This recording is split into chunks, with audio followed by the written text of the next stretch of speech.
I think when kids sometimes say things like, I'm awful, I shouldn't be in this family, I'm the worst person in the world, they also just really, they're trying to communicate to us how terrible their feelings are, how deep their feelings are. And they want to feel seen. Like, I want you to know how awful I'm feeling. And so the first thing you said was like, this seems really hard. I can't remember exactly what you said, but like what I usually say to my daughter is something like, wow, it must be really hard to feel that way. Like, no matter what she says, she might say something that I totally disagree with. And I want to jump in and be like, no, you're not terrible at math, or you're not a terrible, person, or of course you deserve to be in this family. Like, you want to do the reassuring, but so much of what they want to is to just feel like they're seen, like, oh, my mom understands how awful I feel. And so I'm always like, it must be so hard to feel that way, even if I totally disagree with like the thought she's having about, and I think that too is just so powerful. And sometimes that's all that she needs, like, to diffuse the feeling, is when I said it must be really, really hard for you to feel that way. And sometimes I'll ask, like,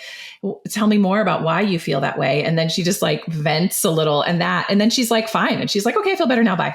Yeah. Like, it's just like, and you're teaching her not to internalize, right? You're teaching her to externalize appropriately, right? Like, vent, let it out, right? Right. I'm here. Right. I'm opening up some space.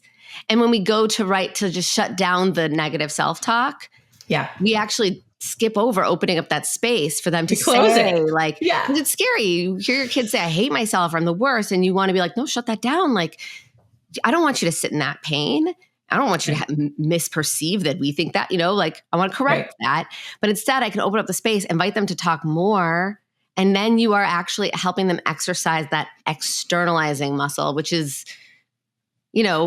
we want to be somewhere in the middle with our internalizing and externalizing skills. We don't want to live on either end where we internalize all the time or we externalize all the time. Right.